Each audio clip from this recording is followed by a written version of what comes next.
திருமணமான பெண்கள் நாள் தள்ளிவிட்டது என்றால் கர்ப்பமாக இருக்குமா என்று பார்ப்பதற்காக யூரின் பிரெக்னன்சி கார்டு செய்து பார்க்கிறார்கள். இதில் 2 கோடுகள் வந்திருக்குமானால் அது பாசிட்டிவ்.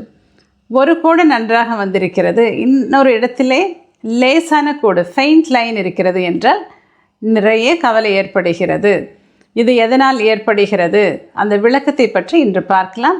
நான் டாக்டர் சித்ரா, அஸ்வின் மருத்துவமனை மற்றும் கருத்தரித்தல் மையம்.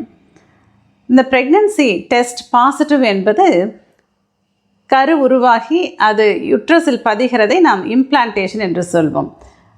அந்த சமயத்திலே சின்ஸ்டேல் ட்ரோஃபோபிளாஸ்ட் என்கின்ற ஒரு அமைப்பு வரும், அது நஞ்சாக உருமாறும். இதிலிருந்து தான் இந்த HCG என்கின்ற ஹார்மோன் உருவாகிறது. இது முட்டை பையில் இருக்கக்கூடிய கார்பஸ் லியூட்டியத்தை தூண்டிவிட்டு ப்ரொஜெஸ்ட்ரான் என்கின்ற ஹார்மோனை சுரக்க வைக்கிறது. அது கரு நன்றாக வளர்வதற்கு உதவியாக இருக்கிறது. இந்த ஹியூமன் கோரியானிக் கொனடோட்ரோபின் என்கின்ற HCG இரத்தத்திலே கலந்து அது சிறுநீரகத்திற்கு வருகிறது. அதிலிருந்து நமக்கு யூரினில் அது வெளியாகிறது. எனவே தான் நாம் யூரின் டெஸ்ட் செய்கிற பொழுது இந்த டெஸ்ட் பாசிட்டிவ் என்று வருகிறது. இதை நாம் பரிசோதனை செய்வது யூரின் கார்டு டெஸ்ட்டில் பார்க்கலாம், அல்லது சீரம் பீட்டா HCG என்ற இரத்தத்திலும் நாம் செக் செய்யலாம்.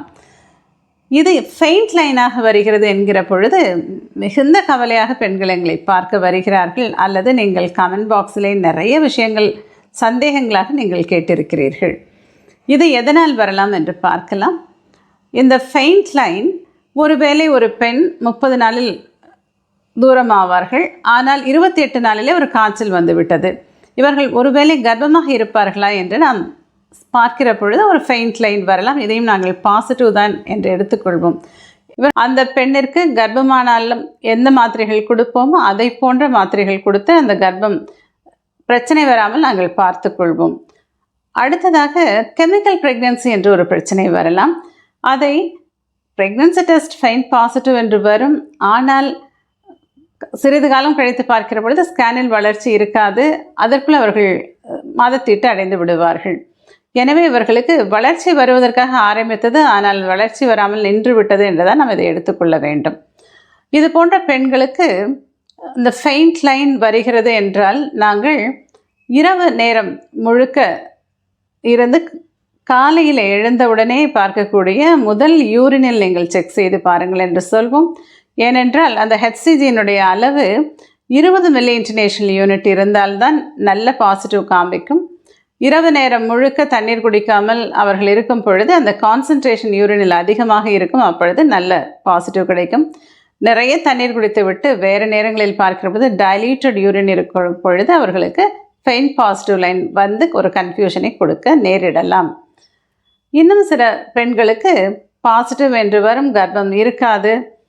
அவர்கள் உடலிலே ஓவரில் இருக்கக்கூடிய கட்டிகளிலே இந்த HCG சுரக்கலாம். அதனாலும் இது போல பிரச்சனைகள் வரலாம். அதற்கு மருந்து மாத்திரைகளால் இந்த ஃபெயிண்ட் லைன் வரலாம். ஒரு பெண் குழந்தையிலே என்று மருத்துவரை பார்க்கிறார். அவருக்கு முட்டை உடைந்த பிறகும் கரு ஊன்றி வளர வேண்டும் என்பதற்காக HCG இன்ஜெக்ஷன் அவர்கள் கொடுத்திருக்கிற பொழுதும் இந்த ஃபெயிண்ட் லைன் வருவதற்கான வாய்ப்புகள் இருக்கலாம். ஒரு சில வியாதிகளுக்கு, குறிப்பாக பார்க்கின்சன் டிசீஸ் போன்ற வியாதிகளுக்கு மாத்திரைகள் சாப்பிடுகிற பொழுது கூட இதுபோல் பிரச்சனைகள் வரலாம் என்று கூறுகிறார்கள். எக்டாபிக் ப்ரெக்னன்சியிலும் இதுபோல் ஃபெயிண்ட் லைன் வரலாம். 1500 இன்டர்நேஷனல் யூனிட்ஸ் சீரம் பீட்டா HCGயில் இருக்கிறது, ஆனால் கரு வளர்ச்சி ஸ்கேனில் தெரியவில்லை என்றால் அது எக்டோபிக் ப்ரெக்னன்சியாக இருக்குமா என்று நாங்கள் தேடி பார்ப்போம். ஏனென்றால் நார்மல் கர்ப்பம் போல இல்லாமல் இதில் மெதுவாகத்தான் இந்த serum beta HCG level increase ஆகும். இதை நாங்கள் சீரியல் பீட்டா HCG பரிசோதனை மூலமாக தான் கண்டுபிடிக்க இயலும். இன்று நாங்கள் பார்த்திருக்கிறோம். 48 மணி நேரம் கழித்து சீரம் பீட்டா HCG பார்க்கிற பொழுது 66% இன்க்ரீஸ் ஆகியிருந்தால் அது நன்றாக ஊன்றி வளரக்கூடிய கர்ப்பப்பைக்குள் இருக்கக்கூடிய கர்ப்பமாக இருக்கலாம். இல்லை என்றால் அது வளர்ச்சி இல்லாத கர்ப்பமாக இருக்கலாம், அல்லது எக்டோபிக் ப்ரெக்னன்சியாக இருக்கலாம். இந்த மாதிரி சூழ்நிலையில் சீரம் பீட்டா HCG 50%க்கும் கீழே தான் 48 மணி நேரத்தில் அதிகமாக இருப்பதை நாங்கள் கவனிக்கிறோம். எனவே இது போன்ற சூழ்நிலைகள் எதுவாக இருந்தாலும் ஒரு ஃபெயிண்ட் லைன் இருக்கிறது என்றால் என்னவாக இருக்கும் என்பதை உங்கள் மருத்துவர் நீங்கள் போய் கேட்கிற பொழுது அவர் இதை நன்றாக எல்லா சூழ்நிலைகளையும் அனுசரித்து பார்த்து உங்களுக்கு சரியான தகவலை கூறுவார். கவலைப்பட வேண்டாம். இன்னும் ஒரு சிலருக்கு நான் இன்று பரிசோதனை செய்து பார்த்தேன், அடுத்த லைன் சிறிது நேரம் கழித்துத்தான் வந்தது என்று கூறுவார்கள். அதையும் நீங்கள் சரியான பாசிட்டிவ் என்று எடுத்துக்கொள்ள முடியாது. ஒரு சிலருக்கு நமக்கு பிங்க் கலரில் வர வேண்டிய லைன் கிரே கலரில் வந்தது என்று சொல்வார்கள். அதை இவாப்ரேஷன் லைன் என்று சொல்வோம். யூரின் இவாப்ரேஷன் ஆகிற பொழுது சிறிது நேரம் கழித்து அந்த கிரே லைன் வரும். இதை நெகட்டிவ் என்று தான் எடுத்துக்கொள்ள வேண்டும்.